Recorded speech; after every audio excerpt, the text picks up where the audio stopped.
तो बच्चों आज हम लोग 16/9/2022 के तृतीय पाली साइंस के क्वेश्चन को देखते हैं। जैसा कि पहला प्रश्न है आपका, यूकेरियोटिक कोशिका से प्रोकैरियोटिक कोशिकाओं का सबसे उपयुक्त अंतर है।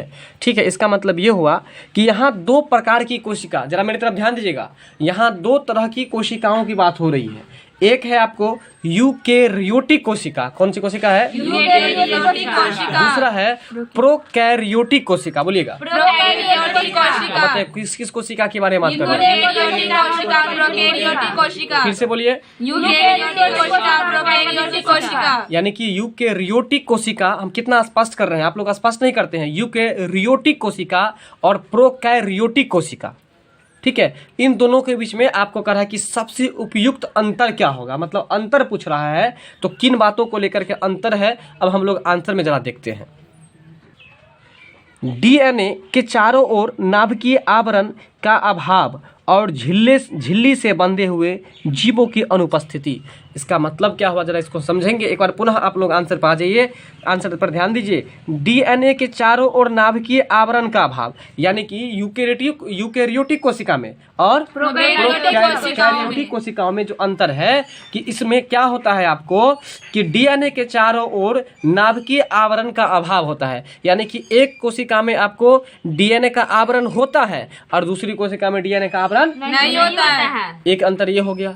दूसरा अंतर बता रहा है कि इसमें आपको झिल्ली से बंधे हुए जीवों की अनुपस्थिति, यानी कि एक कोशिका में आपको झिल्ली से बंधे हुए जीव होते हैं, उपस्थित होते हैं, और एक कोशिका में क्या होता है कि झिल्ली से बंधे हुए जीव अनुपस्थित होते हैं। मतलब एक में झिल्ली से बंधे हुए जीव उपस्थित होते हैं और एक में झिल्ली से बंधे हुए जीव उपस्थित नहीं होते हैं। अब इसको अगर हम कंबाइंड करके पढ़ेंगे तो इसको कैसे पढ़ेंगे, तो डीएनए के चारों ओर नाभिकीय आवरण का अभाव, बस इतना ही पहले अभाव तक आइए।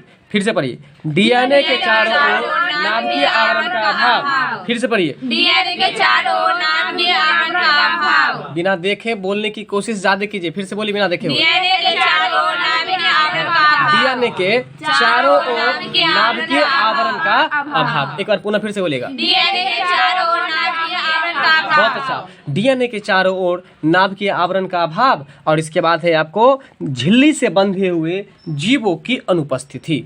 इसका दूसरा क्या है? झिल्ली से बंधे हुए जीवों की अनुपस्थिति। फिर से बोलिए, झिल्ली से बंधे हुए जीवों की अनुपस्थिति। यानी कि डीएनए के चारों ओर नाभिकीय आवरण का अभाव और झिल्ली से बंधे हुए जीवों की अनुपस्थिति, इन दोनों बातों को लेकर के यूकेरियोटिक कोशिका में और प्रोकैरियोटिक कोशिका में दोनों में क्या है? अंतर है। अब समझ में आया कि नहीं आया? अगर आपसे पूछे कि यूकेरियोटिक कोशिका और प्रोकैरियोटिक कोशिका में क्या अंतर है तो हम बोलेंगे डीएनए के चारों ओर नाभिकीय आवरण का अभाव और दूसरा में आपको क्या है? झिल्ली से बंधे हुए जीवों की अनुपस्थिति। अब प्रश्न पूरा समझ में आप लोगों को आ गया होगा। चलते हैं अगले प्रश्न पर। फिलहाल एक दो जानकारी मुझे और दीजिए यहाँ से आप लोग। तो चलिए बताइए, डीएनए जो लिखा हुआ है, इसी डीएनए का फुल फॉर्म बताइए क्या होता है। तो बोलिए, इसको जब भी फुल फॉर्म बोलने के लिए बोलते हैं कैसे बोलते हैं? अंगुली निकालिए। तो डी से डीऑक्सी, एन से न्यूक्लिक और ए से एसिड। फिर से बताइएगा, डीऑक्सी न्यूक्लिक एसिड। फिर से बोलिए, डीऑक्सी। बात समझ गए? तो ये डीएनए का फुल फॉर्म था। अब देखिए, ये बहुत ही अच्छा प्रश्न है, शानदार प्रश्न है। आज मुझे दाढ़ी बनाना था और हम समय के अभाव में दाढ़ी नहीं बना पाए, तो दाढ़ी से जुड़ा हुआ ये प्रश्न है, याद रखिएगा, भूलिएगा मत।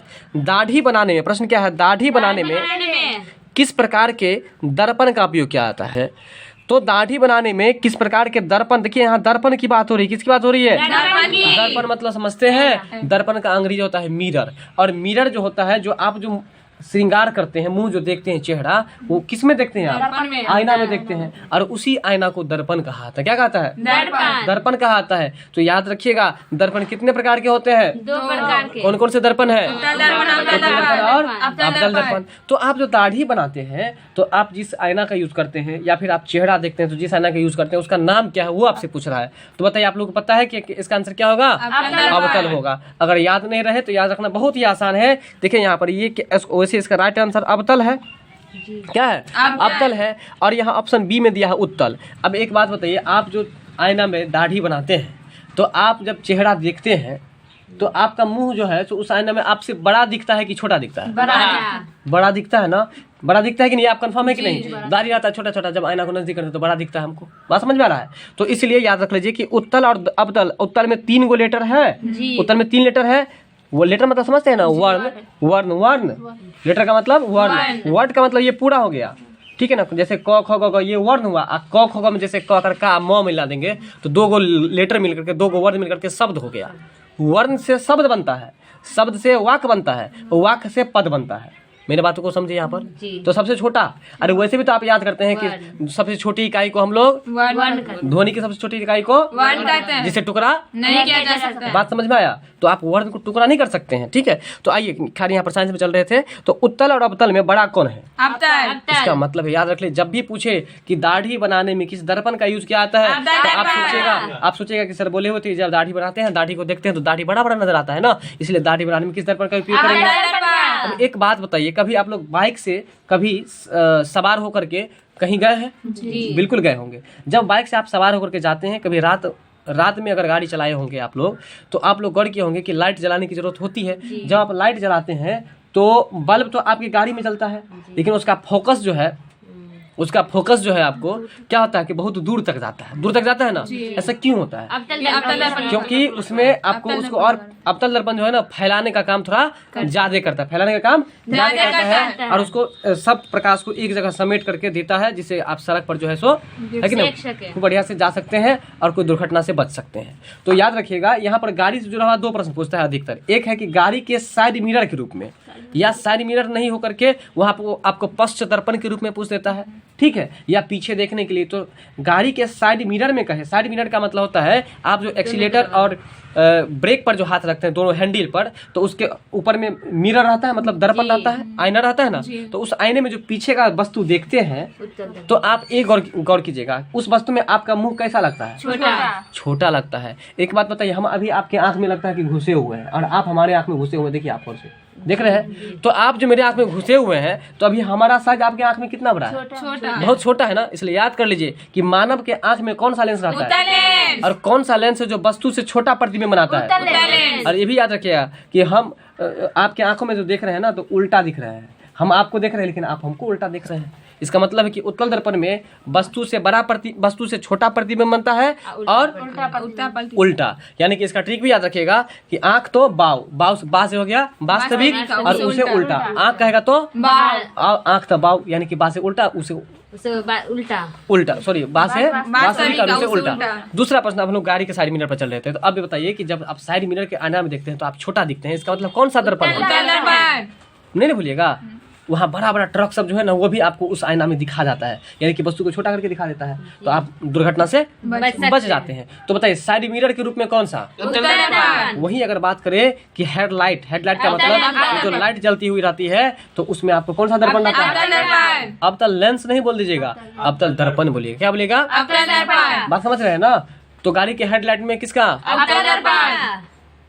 गाड़ी के साइड मिरर में उत्तल का। बात समझ में आ रहा है? अब एक बात बताइए, दाढ़ी बनाने में अच्छा, आपको डॉक्टर जो है सो दांत का जब सफाई किए थे, तो वो कुछ लगाए थे आंख में कि नहीं लगाए थे? नहीं, कुछ लगा के चेक तो किए होंगे ना कम से कम पहले, कि वो भी नहीं किए थे?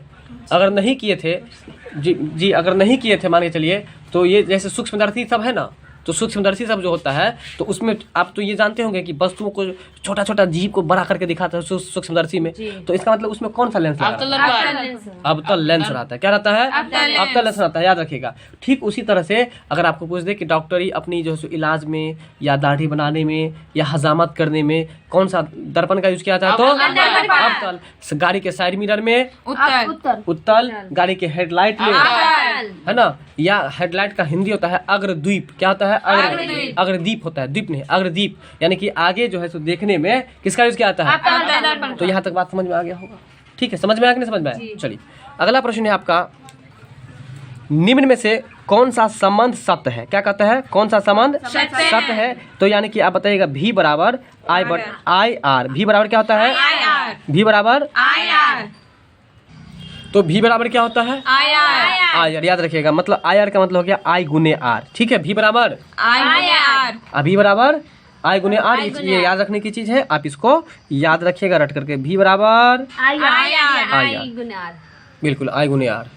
आपका अगला प्रश्न है, निम्न में से कौन सी प्रजाति, अब देखिए सबसे पहले तो निम्न में कट कर देंगे, ठीक है। कौन सी प्रजाति भारतीय मधुमक्खी की नहीं है? देखिए मतलब भारत में ये मधुमक्खी आपको नहीं पाया जाता है, ये आपको पूछ रहा है। तो यहाँ पर आपको 4 प्रश्न सीखने को मिल रहा है। एक है कि भारत में मधुमक्खी की कौन कौन सी प्रजाति पाई जाती है, और दूसरा जो एक नहीं है तो आखिर वो नहीं है तो वह किस राज्य का है, किस देश का है, उसको हम लोग जानेंगे। देखिए ये प्रश्न समझ गए, कह रहा है कौन सी प्रजाति है जो भारतीय मधुमक्खी की नहीं है, तो प्रजाति का पूछ रहा है, कौन सा किस्म है जो भारत में नहीं पाया जाता है वो मधुमक्खी, ठीक है। तो देखिए कौन सा नहीं पाया जाता है, एपिस मेलिफेरा नहीं पाया जाता। बताइए कौन नहीं पाया जाता है? Apis mellifera. अब पाया कौन जाता है, तो देखिए एपिस सबसे पहले याद रख लीजिए कि एपिस समय में मिलाना है, एपिस आपको समय में मिलाना है। तो बोलिएगा एपिस सेरेना इंडिका, बोलिएगा एपिस सेरेना इंडिका। देखिए एपिस सेरेना इंडिका तो आप कभी भूलवे नहीं कीजिएगा। क्यों नहीं भूलिएगा? क्योंकि ये अपने भारत है और अपने भारत देश का अंग्रेजी में इंडिया कहा जाता है ना, पर भारत देश को, तो इंडिया से याद रख लीजिएगा इंडिका। क्या याद रखेगा? इंडिका। तो एक प्रश्न पूछ देते हैं इतिहास का, बताइए इंडिका किसके द्वारा लिखा गया? मेगास्थनीज के द्वारा। किसके द्वारा? मेगास्थनीज के द्वारा। चलिए यहाँ पर आते हैं। तो एपिस सेरेना इंडिका क्या है? एपिस सेरेना है ना, एपिस 100 में लगा दीजिएगा, ठीक है। Serena indica, Apis cerana indica जो है वह किसकी प्रजाति है, पहले ये बताइए। मधुमक्खी की। किस देश की प्रजाति है? भारत देश की। किस देश की प्रजाति है? अगला है एपिस, इसमें भी लगा देना है एपिस डोरसाटा, बोलिएगा एपिस डोरसाटा। देखिए भारत में देखिएगा मधुमक्खी सब जो एगो इधर जाता है, हाँ सब डोर लगा देता है। डोर लगाने का मतलब हुआ कि एक सीध में जाना, तो इसलिए डोर लगा देता है ना, और सब एक दूसरे से सट के रहता है। कहीं मधुमक्खी के छत्ता में देखे कैसे रहता है, सब सट के, इसलिए डोर साटा, बोलिएगा डोर साटा। तो बताइए कि मधुमक्खी की प्रजाति दूसरा क्या है? Apis dorsata. एपिस डोरसाटा, बात समझ रहे हैं ना, एपिस डोरसाटा। तीसरा है एपिस फ्लोरो, बोलिएगा एपिस फ्लोरो। एपिस फ्लोरो। देखिए वो मधुमक्खी को अगर थोड़ा सा छेड़ दीजिएगा ना आप, तो आपको फुला देगा बढ़िया से, बात समझे, पूरा पकड़िए लेता है एकदम, सुइया दवाई सब चला देगा। तो बताइएगा Apis florea, Apis florea.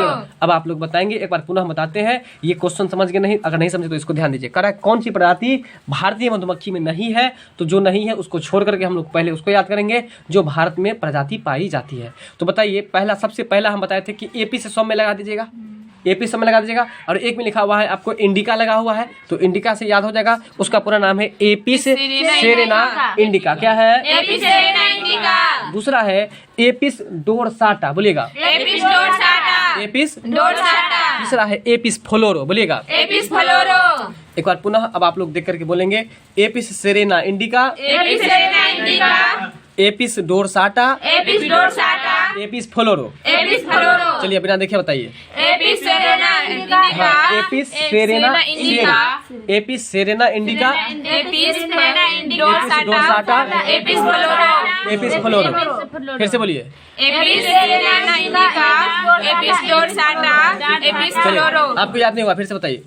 Apis cerana, Apis cerana indica, Apis Apis cerana indica, है ना, Apis dorsata, dorsata, Apis florea. Apis फिर से बताइए। Apis cerana indica, Apis dorsata, Apis florea. हाँ और एपिस चलिए ध्यान। अगला है सबसे प्रचुर मात्रा में कोशिकीय सूक्ष्म जीव है। कहने का मतलब हुआ कि सबसे प्रचुर मात्रा में आपको कोशिकीय सूक्ष्म जीव जो है वो कौन सा है। इसका मतलब ये है, कहता है आपको कि सबसे प्रचुर का मतलब होता है सफिशिएंट, मतलब जितना होना चाहिए। तो सबसे आपको अधिक मात्रा में जो है या सबसे प्रचुर मात्रा में आपको कौन सा सूक्ष्म जीव पाया जाता है? बैक्टीरिया पाया जाता है। यानी कि बैक्टीरिया आपको देखिए तो किसी भी जीव में आपको बैक्टीरिया पाया जाता है, चाहे वो खस्सी हो, बकरी हो, बैल हो, भैंस हो, आप में भी बैक्टीरिया पाया जाता है। तो बताइए कौन सा जीव है जो प्रचुर मात्रा में पाया जाता है? बैक्टीरिया। बैक्टीरिया। कौन सा सूक्ष्म जीव है जो प्रचुर मात्रा में पाया जाता है? बैक्टीरिया। बताइए बैक्टीरिया का हिंदी क्या होता है? जीवाणु।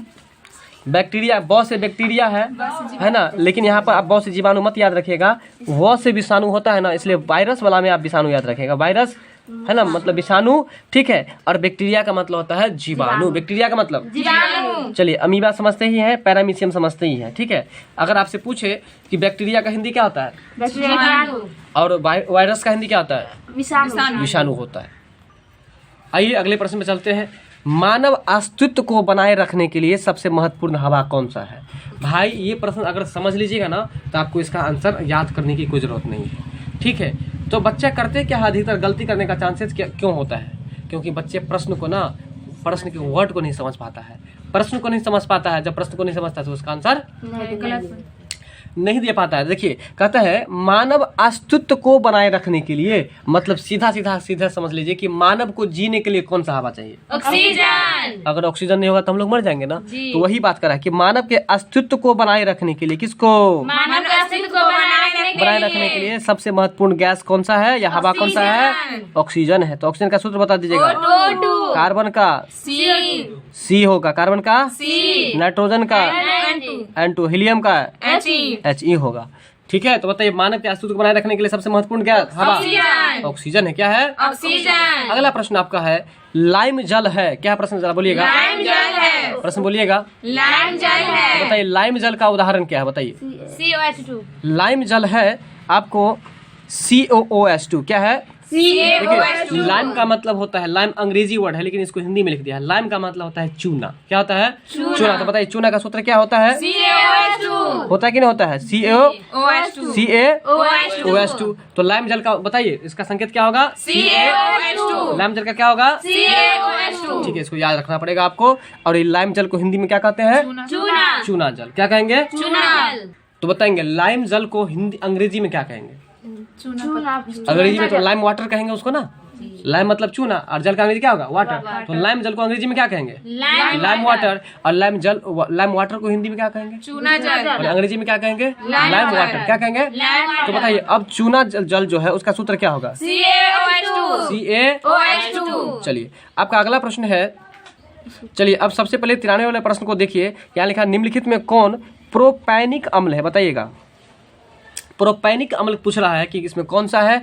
तो आप इसमें प्रोपैनिक अम्ल को याद रखने के लिए आपको इसको कॉपी पर जो है ना बनाना होगा। बना करके ट्राई कर लीजिएगा और इसी तरह से आप लोग याद कर लीजिएगा। ठीक है, प्रोपैनिक। चलिए तो प्रोपेनिक अम्ल के बारे में जरा आप लोग समझिए। सबसे प्रथम काम आप लोग ये कीजिएगा कि प्रोपेनिक अम्ल का ये सूत्र याद रखिएगा CH3 CH2 और ये बॉन्ड है, इसको माइनस नहीं बोल दीजिएगा। आपको अगर माइनस से बोल करके याद करना तो याद कर लीजिएगा, परीक्षा में नंबर लाना हमको। ठीक है, वैसे इसको बॉन्ड बुलाता है। क्या बुलाता है? बॉन्ड। तो CH3 bond CH2 COOH। CH3 तो दोनों मिल रहा है, CS दोनों में मिल रहा है। एक में पहले 3 ले लीजिएगा, फिर 2 ले लीजिएगा, फिर COOH। तो हमको लगता है याद ही हो गया होगा। बोली तो याद हो गया ना। और बॉन्ड नहीं बोले आप लोग तो बॉन्ड ही बोल दीजिएगा। ठीक है, तो याद रखिएगा। ये अगर याद रहेगा ना तो देखिए CH3 है ना, तो इसका मतलब जो है C3 को कर दिए ना। इसका फिर देखिए H3 है तो H3 3 को लगा दिए, फिर CH2 है। बात समझ रहे कि नहीं? इसी तरह से आप लोग इसको याद रख लीजिएगा। बताइए तो प्रोपेनिक अम्ल का सूत्र बताइए। चलिए आप लोग को याद ही हो गया। आइए 94 नंबर प्रश्न पर 27 डिग्री C। तो डिग्री C से कुछ याद आ गया। अब आप लोग बताइए तापमान का मात्रक बताइए। 27 डिग्री। तापमान का मात्रक बोल रहे हैं आपको। ताप का मात्रक होता है आपको केल्विन। क्या होता है? केल्विन। केल्विन होता है, सेल्सियस भी होता है। ठीक है, तो हम आपसे एक प्रश्न पूछ रहे हैं कि सेल्सियस से एक बात याद आ रहा है। बताइए कि आपके शरीर का टेम्परेचर कितना रहता है? 37 सेल्सियस। सही बात है। तो 37 डिग्री सेल्सियस रहता है। फ़ारेनहाइट में कितना होता है बताइए? 98.6 डिग्री फ़ारेनहाइट। अच्छा अब ये बताइए कि केल्विन में कितना होता है? 310 केल्विन। बहुत अच्छा। अब आगे है 27 डिग्री सेल्सियस पर किसी गैस में ध्वनि का वेग, किसका वेग? ध्वनि का वेग 30 मीटर प्रति सेकंड है। 127 डिग्री पर उसी गैस में ध्वनि का वेग क्या होगा? तो देखिए इस प्रश्न को ये न्यूमेरिकल है, बनाना पड़ेगा। फिलहाल हम न्यूमेरिकल नहीं बताएंगे, अगले क्लास में कोशिश करेंगे बताने का। लेकिन एक बात बताइए आप लोग कि वेग जो है वो कौन सी राशि है? सदिश राशि। समवेग कौन सी राशि है? सदिश राशि की विशेषताएं क्या होती है? मतलब उसमें दिशा भी होता है और उसमें परिमाण भी होता है। क्या क्या होता है? चलिए आपका अगला प्रश्न है 95 में G का वर्तमान मान्य मान क्या होगा? देखिए G का वर्तमान मान्य मान क्या होगा? तो बताइए 6.673 गुने 10 के पावर माइनस 11। बोलिएगा जरा। 6.673 गुने 10 का पावर माइनस 11। चलिए तो आप इसको नहीं रटे, आप लोग रटने में क्या गर्मी लगता है ना। तो चलिए कोई बात नहीं, मत रटिए, एग्जाम में पता चलेगा। 6.673 गुने 10 के पावर माइनस 11। बोलिएगा 6.673 गुने 10 का पावर माइनस 11। फिर से बोलिए। 6.673 गुने 10 का पावर माइनस 11। इसके बाद आप देख रहे हैं NM स्क्वायर है, इसको पढ़िए न्यूटन मीटर स्क्वायर। क्या पढ़िएगा? Newton metre square. इसके बाद है आप केजी इनवर्स 2 बोलेगा, केजी केजी इनवर्स 2। तो बताइए जी का वर्तमान मान्य मान क्या होगा?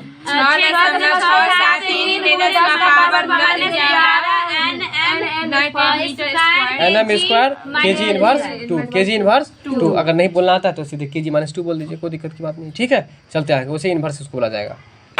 आपका अगला प्रश्न है क्लोरोप्लास्ट थाइलाकोइड्स क्या है, जरा बोलिएगा। क्लोरोप्लास्ट थाइलाकोइड्स किस रूप में होता है? ये प्रश्न हम लोग पहले से ही पढ़ चुके हैं। आपस में ये जुड़ी हुई थैली के रूप में होती है। कैसी होती है? आपस में जुड़ी हुई थैली के रूप में। तो बताइए तो क्या रहती है आपस में जुड़ी हुई थैली के रूप में? थाइला। तो आइए बात करते हैं हम लोग। यहाँ पर प्रश्न समझ गए आप लोग कि क्लोरोप्लास्ट थाइलाकोइड्स जो है आपको वो किस रूप में होते हैं? आपस में जुड़ी हुई थैली के रूप में होता है। तो आप लोग एक बार प्रश्न को आंसर के साथ फटाफट से पढ़ लीजिए और ऐसे पढ़िएगा कि क्लोरोप्लास्ट थाइलाकोइड्स आपस में जुड़ी हुई थैली के रूप में होते हैं। पढ़िए।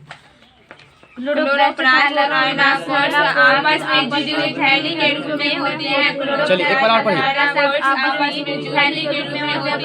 अब आपका अगला प्रश्न है कैथोड किरणों के बारे में। तो कैथोड किरणें से मुझे एक बात याद आ रहा है, इसको जरा याद रखिएगा कि कैथोड जो होता है ना उस पर ये माइनस होता है। क्या होता है? और आपका क्वेश्चन भी वही है, मुझे लगा कि वो चीज़ नहीं, लेकिन क्वेश्चन भी आपका वही है कि कैथोड किरण जो होती है, किरण का अंग्रेजी बताइएगा। रे क्या होता है? रे यानी कि RAY, रेज या रे बोलिए, इसका मतलब आपको किरण होता है। और देखिए कैथोड जो होता है उस पर क्या बोले आपको? माइनस होता है ना। क्या होता है? माइनस। तो माइनस को हम लोग ऋण आवेश कहते हैं ना, माइनस मतलब ऋण आवेश होता है ना। तो इसलिए कैथोड किरणें होती है और एनोड किरणें होती है धनावेश। एनोड पर रहता है धनावेश और कैथोड पर होता है ऋणावेश। याद रखिएगा। अगर नहीं याद रहे तो ऐसे याद रखिएगा कि देखिए चूना में कत्था डाल के खाइएगा तो आपको घाटा लगेगा, मतलब कि लॉस होगा। मतलब कत्था खाइएगा, कैथोड है तो कत्था खाइएगा तो घाटा लगेगा। क्या घाटा लगेगा? अब 7 रुपये 10 रुपये पान हो गया है तो घाटा लगबे करेगा ना। इसलिए कैथोड पर क्या होगा? माइनस यानी कि ऋण आवेश। और एनोड पर क्या होगा? धनावेश। बहुत अच्छा। आपका अगला प्रश्न है चाल समय ग्राफ। देखिए चाल समय ग्राफ के ढाल से क्या प्राप्त किया जाता है? बताइए। त्वरण प्राप्त किया जाता है। ये प्रश्न आपका क्या है? रिपीटेशन है। तो बताइएगा, इसको भी पढ़िएगा आप लोग ऐसे करके कि चाल समय ग्राफ के ढाल से त्वरण प्राप्त किया जाता है। फिर से पढ़िएगा, चाल समय ग्राफ के ढाल से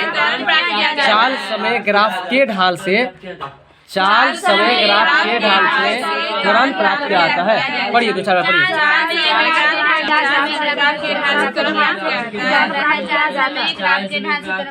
बिल्कुल, चाल समय ग्राफ की ढाल से त्वरण प्राप्त किया जाता है। देखिए 6 वोल्ट बैटरी से गुजरने पर है कि नहीं 1 कूलम आवेश को कितनी ऊर्जा दी जाती है? ये न्यूमेरिकल प्रश्न है। तो न्यूमेरिकल प्रश्न है तो इसको हम लोग सॉल्व नहीं करेंगे फिलहाल। इस क्वेश्चन से हम लोग कुछ सीख लेते हैं। सबसे पहले यहाँ पर देखिए कूलम जो लिखा है वो कूलम किसका मात्रक है? आवेश का। विद्युत आवेश का या सीधे आवेश का। ठीक है। दूसरा है यहाँ ऊर्जा का मात्रक क्या होता है? याद रखिए कार्य और ऊर्जा दोनों का मात्रक बराबर होता है। तो क्या होता है? कार्य और ऊर्जा का मात्रक आपको जूल होता है। क्या होता है? जूल होता है। बताइए कार्य और ऊर्जा का मात्रक जूल होता है। ठीक है। और जूल को हम लोग किस संकेत से दर्शाते हैं? जे से। और वोल्ट को किससे दर्शाते हैं? तो आप देखिए किसी बैटरी पर या मोबाइल के चार्जर पर लिखा रहता है 5 वोल्ट, 6 वोल्ट है ना, 240 वोल्ट। तो V से क्या समझिएगा? वोल्ट। ए से एम्पियर, जे से जूल, जूल। और एनर्जी ऊर्जा का अंग्रेजी क्या होता है? एनर्जी। ऊर्जा का अंग्रेजी क्या होता है? एनर्जी। तो बताइए अगर एनर्जी का मात्रक पूछेगा तो क्या बताइएगा? जूल होगा। ऊर्जा का मात्रक क्या होगा? जूल होगा। और कूलम किसका मात्रक है? आवेश का मात्रक। आवेश कितने प्रकार के? 2 प्रकार के। कौन कौन? ऋण आवेश और धन आवेश। ठीक है। चलिए आपका अगला प्रश्न है तरल का मतलब? तरल का मतलब सब्जी जो बनाते हैं तावा पर तलते हैं सो नहीं हुआ। तरल का मतलब पानी वाला पदार्थ। तरल में प्रवाह का गुण अद्वितीय होता है। अद्वितीय मतलब जिसके जैसा कोई नहीं हो। लिखना हो तो अपना लिख लीजिएगा। अद्वितीय का मतलब जिसके जैसा कोई नहीं हो। अद्वितीय का अंग्रेजी आपको यूनिक होता है। क्या होता है? यूनिक। चलिए, तरल के संबंध में आपको कौन सा कथन सत्य है तो जानते हैं हम लोग, आंसर पर चलते हैं। तो बताएंगे आप लोग तरल के बारे में कौन सा कथन सत्य है। तो देखिए, द्रव बता दी ना, पानी वाला पदार्थ तरल का मतलब, द्रव और गैस तरल की तरह व्यवहार करता है। कहने का मतलब ये है, आप एक बात बताइए, आप एक बोतल में पानी भर लीजिए और उसको ऐसे ऐसे आप उसको डुलाइए तो वो हिलता डुलता है। आप जिस गैस पर खाना बनाते हैं उस गैस को पकड़ के ऐसे ऐसे कीजिए, वो भी हिलता है कि नहीं हिलता है? यानी कि व्यवहार दोनों का बराबर है। वही बात यहाँ पर लिखा है कि तरल के बारे में कौन सा कथन सत्य है। तो द्रव और गैस तरल की तरह व्यवहार करता है। तरल मतलब पानी की तरह, द्रव हो चाहे गैस हो, वो पानी के जैसा व्यवहार करता है। अगर आपको ये प्रश्न समझ में नहीं आया तो देखिएगा, पहले के समय में ये सिगरेट पीने के लिए, बीड़ी पीने के लिए एक लाइटर होता था 10 रुपया वाला। वो जो लाइटर होता था पहले बहुत चलता था, खासतौर पर बाहर से जो दिल्ली वगैरह से आता था उसके पास वही लाइटर होता था बीड़ी उड़ी पीने के लिए, सिगरेट पीने के लिए। तो उस लाइटर में आप देखिएगा पानी के जैसा रहता है। कभी देखे हैं आप लोग कि नहीं देखे हैं? ऐसे जैसे ही करते थे तो वो आपको निकला। बताइए, वो था, उसके अंदर में क्या चीज? पानी, गैस था। वो क्या था? गैस था। लेकिन वो गैस किस रूप में व्यवहार कर रहा है? द्रव के रूप में ना। तो इसलिए याद रखिएगा, द्रव और गैस तरल की तरह व्यवहार करते हैं। किसके तरह? तरल मतलब पानी के तरह। द्रव और गैस किस तरह व्यवहार करते हैं? चलिए, प्रश्न समझ में आया कि नहीं आया? अगला प्रश्न है आपका, चिपको आंदोलन से संबंधित है। तो बताइए प्रश्न क्या है? चिपको आंदोलन को हम लोग और कौन सा आंदोलन कहते हैं बताए थे? चिपको आंदोलन को हम लोग अपिको आंदोलन भी कहते हैं। यह आपको चमोली ग्राम में हुआ था, उत्तराखंड जिला के चमोली ग्राम में। किस ग्राम में? चमोली ग्राम में हुआ था। और इसके नेता कौन थे? सुंदरलाल जी थे। तो बताएंगे, चिपको आंदोलन का नेतृत्व सर्वप्रथम किसके द्वारा किया गया? सुंदरलाल बहुगुणा के द्वारा। और इसमें ट्रिक भी बताए थे, हम लोग उसी में चिपकेंगे जो सुंदर होगा। तो बताइए, चिपको आंदोलन किस राज्य में हुआ था? उत्तराखंड। किस गांव में हुआ था?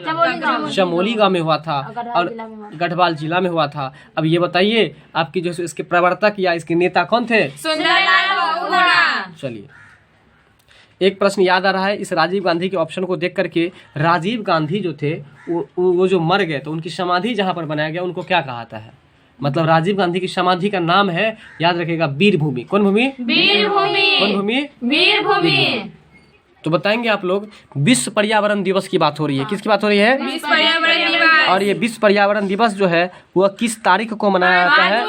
5 जून को मनाया जाता है। विश्व पौ से पर्यावरण, पौ से 5 जून, याद रखिएगा, पौ से पर्यावरण, पौ से 5 जून, नहीं भूलिएगा। जून के महीने मनाया जाएगा पर्यावरण दिवस। ठीक है, चलते हैं अगले प्रश्न पर। 103 नंबर जो प्रश्न है आपका, पोलियो से संबंधित है। पोलियो उत्पन्न करने वाला विषाणु है। अब यहाँ पर देखिए, प्रश्न से ही एक क्वेश्चन बन रहा है कि पोलियो क्या चीज से होता है? विषाणु का अंग्रेजी आप बताइए। वायरस होता है। पोलियो क्या चीज से होता है? विषाणु से। तो उसके बारे में कह रहा है कि पोलियो उत्पन्न करने वाला विषाणु का नाम क्या है? तो देखिए, उसका नाम है एकल स्टैंडर्ड, बोलिएगा, एकल स्टैंडर्ड वाला RNA वायरस। यानी कि देखिए, वायरस का नाम है RNA वायरस, बस इतना याद रखिएगा। ठीक है, और इसके साथ साथ में एकल स्टैंडर्ड वाला, इसको याद रखने की जरूरत नहीं है, इतना ही याद रखिएगा कि पोलियो किस वायरस से होता है? RNA वायरस से। किससे होता है? किससे होता है? RNA वायरस से होता है। पोलियो किससे होता है?